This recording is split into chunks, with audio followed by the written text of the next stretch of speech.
दर्शक बंधु स्वागत होची आपनको मु आ गोटे माने दुईटी वीडियोर न्यूज अपडेट को माने आपनको मु एई चैनल रे माने दुईटी वीडियो को गोटे न्यूज माने गोटे वीडियो रे दुईटी न्यूज को आपनको दबाकू चेष्टा जारी रखिछि। ते आपण माने से दुईटी न्यूज को निश्चित भाबरे जानि रखंतु आ चैनल को प्रथम थोर आस्तिले ओडिसा देश विदेशर विभिन्न खबर पई चैनल को सब्सक्राइब कर रखंतु। तबे प्रथम खबरटी होची बापा जवान पुओ आतंकवादी। हाँ आज्ञा कौन ये सब जानतु आप सब आश्चर्यकर कथा होची साजिद जे ता बापा मोहम्मद असलम सीआरपीएफ रे काम करती पुओ किपरि भाबरे आतंकवादी साजिला तार बड़ प्रश्न सृष्टि करिछि। साजिद्र परिवार 3 वर्ष पूर्वे रियासीरु जम्मूर बठिंडी अंचल को जाइथिले। पड़ोशी सूचना अनुसार साजिद पाठपढ़ारे भल थिला किंतु लोकों सह अधिक मिसु नथिला। पुलिस कहिछि साजिद सीमा पार रु निर्देश पाउथिला, स्थानीय युवकों को जिहादी कराइबारे साहाय्य करथिला। बापा सीआरपीएफ जवान पुओ आतंकवादी जम्मू को अस्थिर करने को योजना षड्यंत्र को पंड कला जम्मू पुलिस सफल हेलानी। जम्मू रे विस्फोरण योजना धरा पड़ा 19 वर्षीय आतंकी साजिद। बापा सीआरपीएफ जवान पुओ आतंकवादी 6 दिनिया पुलिस रिमांड रे गला साजिद। फोन जरिया पाकिस्तान आसूला निर्देश ऑनलाइन रे स्थानीय युवकों करुला ब्रेन वाश। बाहुपोर्ट थाना रे मामला रजू। रियासी जिलार बासिंदा थिला साजिद। 3 वर्ष पूर्वे परिवार सह जम्मूर बठिंडी को जाइथिला। पड़ोशी कहवा अनुसार साजिद पाठपढ़ारे भल थिला।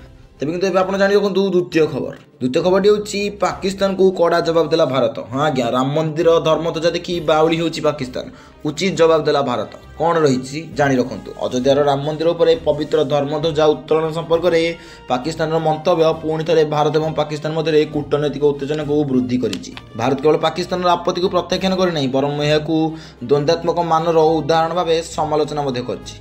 वैदेशिक मंत्रालय मुखपात्र रणधीर जयसवाल स्पष्ट भाव में कहते पाकिस्तान समालोचना तथ्यभित्तिक नुहे किंबा नैतिकता भित्तिक नुहे। से कहते धर्मांधता स्वेच्छाचारिता और संख्यालघु उपर अत्याचार बुड़ी रही एक देश भारत भली एक गणतांत्रिक राष्ट्र को धार्मिक स्वाधीनता उपर भाषण देवार स्थिति रे नहीं।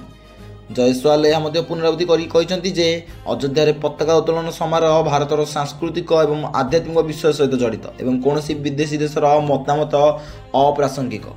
पाकिस्तान कहीं आपत्ति उठाइला।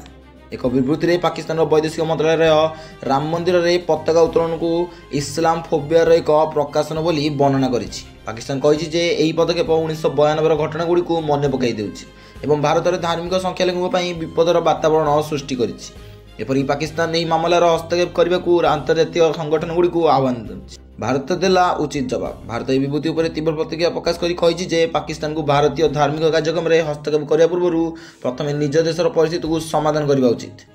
वैदेशिक मंत्रालय MEA कही पाकिस्तान में धार्मिक संख्यालघु उपर चाप बलपूर्वक धर्मांतरीकरण मंदिर और चर्च उपर आक्रमण और मानवाधिकार उल्लंघन भली घटना जारी रही।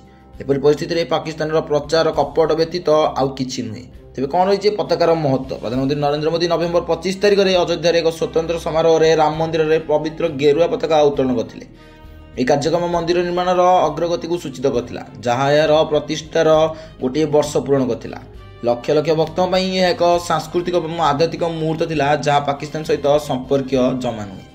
किंतु यह आज दुईटी खबर। आम देखा अन्य एक न्यूज अपडेट सहित रोच। नमस्कार, जय जगन्नाथ जी।